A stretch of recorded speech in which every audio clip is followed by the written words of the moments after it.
সকল জল্পনা কল্পনা শেষে ফাইনালি বন্ধ করা হলো 12 তারিখে জাতীয় নির্বাচন। হঠাৎ করেই তিন দিক থেকে ফেসে গেলেন ডক্টর ইউনূস। 12 ফেব্রুয়ারি নির্বাচন হবে না।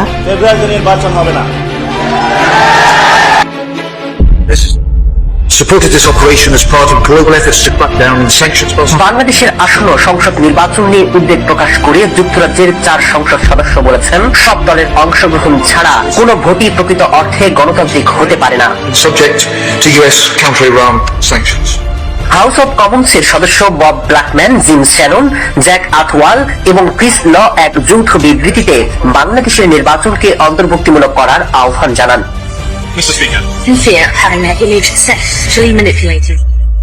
তারা বলেন, ফেব্রুয়ারিতে অনুষ্ঠিত নির্বাচন বাংলাদেশের জন্য একটি গুরুত্বপূর্ণ মোড়। এই নির্বাচন তখনই দেশের স্থিতিশীলতা এবং অগ্রগতিতে ভূমিকা রাখবে যখন তা হবে সবার অংশগ্রহণে এবং আন্তর্জাতিকভাবে গ্রহণযোগ্য।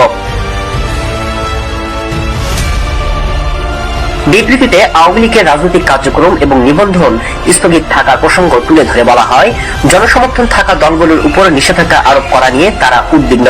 এক্ষেত্রে জাতিসংঘ এবং মিত্র দেশগুলোর পরামর্শ উপেক্ষিত হয়েছে বলেও মন্তব্য করেন তারা। 4 এমপি সতর্ক করে বলেন, অন্তর্ভুক্তিমূলক নির্বাচন না হলে বিপুল সংখ্যক নাগরিক ভোটাধিকার প্রয়োগ থেকে মুখ ফিরিয়ে নিতে পারে।